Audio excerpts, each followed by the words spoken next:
BJ's restaurant stock has absolutely skyrocketed, up over 100% in the last 12 months. But right as their massive operational turnaround finally seems to be working, the people who know this company best are quietly heading for the exits. Just as the broader market is aggressively buying into this comeback story, the chief information officer, the general counsel, and the chief development officer have all been unloading large blocks of shares near the top. So what exactly is going on here? Is this turnaround the real deal, or has Wall Street completely priced the stock for perfection, setting retail investors up to hold the bag? Let's dig into the numbers and figure out exactly what the smart money sees that the rest of the market might be missing. To really understand the tension here, we first need to appreciate the sheer scale of the momentum this stock has generated. Over the past 12 months, BJRI has posted a staggering 103% gain. And this isn't just some random meme stock fluctuation.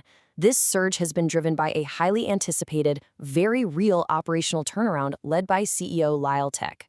The market is aggressively rewarding the company for executing this back-to-basics recipe that is genuinely pulling guests through their doors at a pace we just haven't seen in years. It perfectly illustrates what happens when a beaten-down casual dining brand finally catches fire. You can literally feel the momentum. But right here is where we hit a massive, glaring disconnect. Just as this turnaround is showing real, undeniable promise, and with the stock trading right near its 52-week high, the insiders are hitting the sell button. According to recent SEC filings, multiple top executives and directors engaged in open market share sales right after the latest earnings release. We're talking about crucial insiders: Executive Vice President and General Counsel Kendra Miller, EVP and CIO Brian Krakauer, and Chief Development Officer Gregory Linz. They've all been cashing out large chunks of shares right around that $68 to $70 mark. Even Director Noah Elbegin just sold over 7,000 shares. So the central question we have to answer today is, why now? Do these insiders see a ceiling on this growth that the rest of the market is totally blind to? To figure out if this stock is overvalued, we first have to look under the hood at the actual economic engine. What exactly is driving BJ's restaurants right now? BJ's operates as a high-volume, national, casual dining brand with a highly differentiated strategy. First off, they don't do franchises. All 219 of their locations are company-owned, which gives them incredibly tight control over the entire customer experience. The foundation of their business is what the industry calls a no-veto menu. They have about 90 items, meaning a family or a massive group of friends can walk in and literally everyone finds something they want. But their true defensive moat? That lies in their culinary pillars. You've got their signature Detroit-style deep dish pizza. They recently rolled out an all-American smash burger that single-handedly drove a massive 30% jump in burger sales. But their two biggest weapons are desserts and drinks. First, the Pizookie. It's a trademark dessert platform that acts as a huge driver for guest acquisition and repeat visits, and competitors can't just copy it because it's protected intellectual property. Second, they run an incredibly complex proprietary craft beer program, backed by 6 of their own dedicated microbreweries. Managing physical microbreweries and regional supply chains is exceptionally difficult for a traditional restaurant chain to replicate. It essentially gives them the fun, high-margin taproom atmosphere, but with the steady economics of a family restaurant. And here is the physical runway for that entire engine. Right now, they operate 219 units, which are heavily concentrated out in California and the Western US. But their internal saturation analysis shows something huge. If BJ's can just replicate the store density they currently have in the Los Angeles market across their broader geographic footprint, their total domestic opportunity sits at over 400 locations. That means they have the potential to practically double their physical footprint. They're already laying the groundwork, planning 2 new prototype units in late 2026 out in Arizona and Illinois, setting the stage to rapidly accelerate unit development in 2027 and 2028. This massive multi-year runway is exactly what the bulls are pricing in right now. Okay, so the story sounds fantastic on paper, but what happens when we look at the hard evidence? Let's break down the earnings evidence from their fiscal Q2 2026 results. These results, announced on July 30th, 2026, are exactly what Wall Street was hoping for. Total revenue hit $388.9 million, up 6.4% from the prior year, cleanly beating the analyst consensus of $384.4 million. Adjusted diluted earnings per share came in at 94 cents, topping the expected 90 cents. How did they actually achieve this? Well, management has been obsessively focused on operational simplification. They've been removing friction for the kitchen staff and rolling out new AI-driven, activity-based labor models to optimize shift scheduling. Thanks to those efficiencies, labor expenses actually improved by 90 basis points. That is nearly a full percentage point of margin clawed back just through better operations.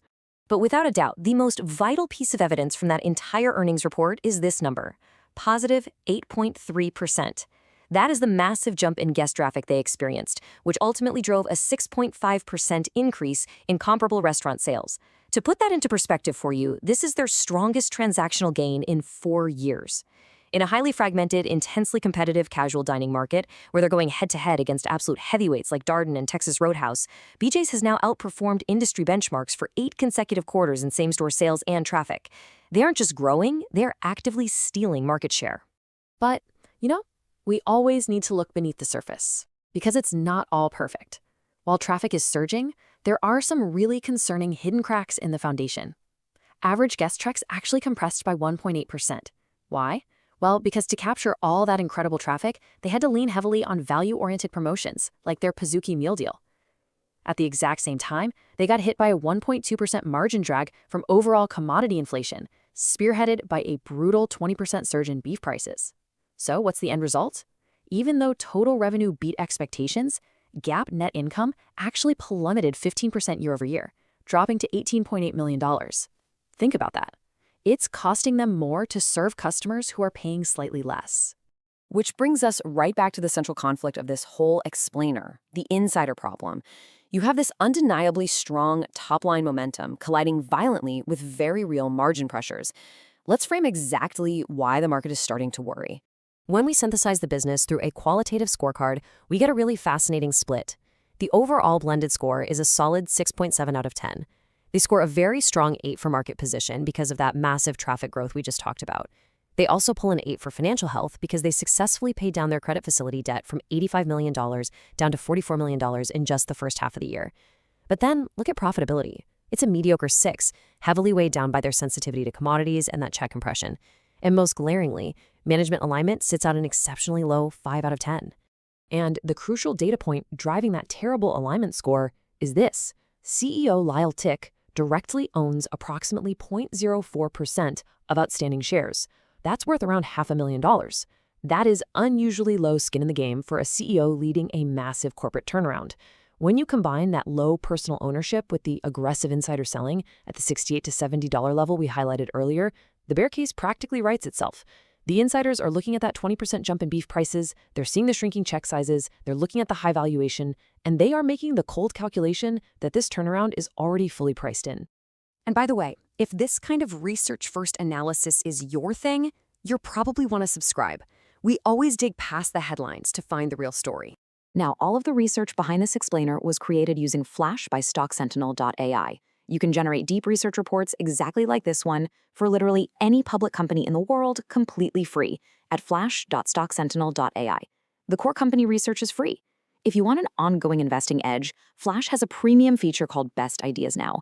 Every single week, it surfaces the highest conviction ideas across 3 investor styles: long-term compounders, which are quality businesses built to compound for years; hidden gems for under-the-radar names with asymmetric upside; and dividend hunters for durable income with the fundamentals to actually back it up. Portfolio Watch monitors your portfolio and flags important changes for you. And Insider IQ tracks meaningful insider buying activity worldwide. You'll see a QR code in the bottom right of this video. Scan it to download the Flash app and try it yourself, or access Flash on the web at flash.stocksentinel.ai. Pricing is going up over time, but once you lock in your subscription, your price never increases. All right, let's move to the 5-year valuation model. We need to see how all these operational moving parts build into a potential future share price. Before we dive in, I need to be absolutely clear. This is a hypothetical framework for thinking about possible outcomes. It is not a prediction, and it is definitely not financial advice. The stock could go much higher or much lower than any of these scenarios. So let's map out what actually has to happen operationally for this business by fiscal year 2031. In our base case, which we assign a 55% probability, the operational turnaround continues at a steady pace. They hit $1.81 billion in revenue, and their new efficiencies managed to stabilize net income margins at 3.6%. If we apply a standard casual dining exit PE multiple of 20x, we get an implied price of $64.76. Notice that is actually slightly below where the stock trades today, implying a slightly negative annualized return over the next 5 years. In the bull case, which gets a 25% probability, management aggressively executes that 400-store expansion plan, and revenue scales to $2 billion. Margins expand to 4.5% as those brutal commodity costs finally normalize.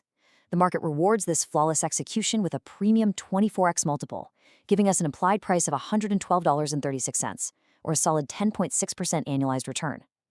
But in the bear case, with a 20% probability, persistent macroeconomic headwinds and stubbornly high beef prices drag margins down to an anemic 2.8%. Revenue stalls out at $1.65 billion. The market punishes them with a multiple compression down to 15x, and the stock gets effectively cut in half to $31.81. And remember, if you want to access the full model with all the detailed assumptions for each scenario, you can check out the detailed research report at flash.stocksentinel.ai. When you take those three distinct scenarios and apply their respective probabilities, you arrive at a probability-weighted target price of $70.07. At the time of this analysis, the stock is trading at $67.95, hovering right near its 52-week high, boasting a forward PE of 28.68. The math here is glaring. A $70 target represents barely a 3% premium over current prices. The market has essentially priced this stock for absolute perfection. For investors to see massive upside from here, BJ's doesn't just have to do well, they have to execute that bull case flawlessly. Anything less, and there is practically zero margin of safety. So, what would actually push us toward that bear case? Let's look at the asymmetric risk profile and focus specifically on the concrete factors that would break this turnaround narrative. The first major risk is sustained commodity inflation. As we covered, we already saw beef prices surge 20% in Q2. If ingredient costs continue to rise and squeeze their unit-level economic margins, it structurally prevents them from generating the cash needed to fund their ambitious new restaurant openings. Second is that check compression. Yes, traffic is up a phenomenal 8.3%, but if consumers get completely addicted to the Pizookie meal deal and other heavy discounts, the brand structurally morphs into a discount concept. That permanently erodes their pricing power. And third is the balance sheet. While they did pay down a chunk of the credit facility debt, they still hold a massive $434.7 million in total debt when you factor in lease liabilities. Their credit facility matures in May 2030. If interest rates spike or operating cash flows take a hit before then, refinancing that debt could force management to halt share buybacks and stall unit expansion completely. So, bringing this all together, the three most important takeaways from this explainer are crystal clear. First, the turnaround is genuinely working. An 8.3% traffic bump is incredible in today's environment, and they are undeniably stealing market share. Second, their margins are incredibly sensitive. Inflation is eating right into their bottom line despite those top-line revenue beats. And third, trading near a 30x multiple, this valuation leaves almost no room for error. The absolute most important thing you must watch next quarter is whether those average check sizes stabilize as they roll out their planned menu pricing adjustments. Which leaves us with the ultimate question. We now know exactly why the stock ran up 100%, but we also know all about the margin pressures hiding just beneath the surface. The insiders are looking at the exact same math we just did. They see the limited upside to that $70 probability-weighted target, and they are deciding to take their chips off the table. The question is, are you willing to pay a premium valuation while the people running the company are cashing out? If you want the full research, including the deeper framework behind this video, you can get it free at flash.stocksentinel.ai. Until next time, do your own research, and I'll see you in the next one. Check out Flash at flash.stocksentinel.ai to access free research and videos like this one for any company in the world.